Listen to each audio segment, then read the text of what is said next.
J'avais remarqué quand même Le qu'il talent. ne rêvait que d'une chose, Ouais. c'est Marcel Amont, quand le sourire cachait une enfance bombardée et une vie en cage dorée. Marcel Amont était le soleil de la chanson française. Pendant 7 décennies, ses pirouettes, son rire communicatif et ses mélodies légères ont fait danser une nation en quête de joie. Bleu, blanc, blond, le Mexicain, L'amour ça fait passer le temps, ces tubes ont incarné les 30 glorieuses, l'insouciance retrouvée après-guerre, l'Olympia en transe pendant des mois entiers. Il était l'acrobate élégant, l'ambassadeur pétillant d'une France qui voulait oublier les ruines. Pourtant, derrière ce masque éclatant, l'homme portait une histoire plus grave. À 90 ans, en 2019, dans ses mémoires « Les coulisses de ma vie », coécrites avec son fils Mathias, il a choisi de parler sans phare. Pas pour accuser ou dramatiser, mais pour reprendre le contrôle de son récit. Le secret ? Son sourire n'était pas inné. Il était une armure forgée dans l'enfance, sous les bombardements alliés sur Bordeaux, base sous-marine allemande oblige. À 10-12 ans, terrifié dans les abris, le petit Marcel apprenait à faire l'andougne pour conjurer la peur, rassurer les siens, défier l'horreur. Ce mécanisme de survie est devenu son identité scénique, le clown joyeux qui fait rire pour ne pas pleurer. L'industrie du spectacle s'en est emparée avec avidité. Producteurs, tourneurs, médias, tous l'ont enfermé dans ce rôle rentable d'amuseur perpétuel. Sourire, bondir, divertir, même les soirs où le cœur pesait lourd.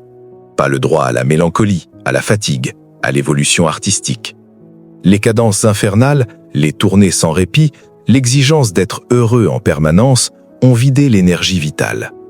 Derrière les rappels triomphaux, la loge était souvent un lieu de solitude glaciale. Les années 70 ont marqué le basculement. L'arrivée du yéyé, du rock, des nouvelles vagues a relégué les fantaisistes comme lui au rang de démodés. L'échec cuisant de sa comédie musicale « Pourquoi tu chanterais pas ?», 1975, financé sur ses économies, a été un coup dur. Silence de la presse, indifférence du public, porte qui se ferme. Georges Brassens lui tend alors une bouée, le chapeau de Mireille. Un geste fraternel qui sauve l'artiste, mais ne cicatrise pas la blessure. L'industrie l'avait adoré tant qu'il rapportait, elle l'a oublié quand les modes tournaient. Marcel Amont n'a pas sombré dans l'amertume. Jusqu'à sa mort en mars 2023 à 93 ans, en 2023, il a continué à chanter, à sourire, mais avec une lucidité nouvelle. Dans ses derniers entretiens, il confiait que l'oubli de soi, la maladie, la vieillesse, l'effrayait plus que la mort. Il ne réclamait ni pitié ni vengeance, juste que l'on entende enfin la vérité derrière le rire. Son histoire nous interroge. Derrière chaque icône qui nous divertit, se cache un être humain fragile. L'industrie broie-t-elle encore les âmes au nom du spectacle ?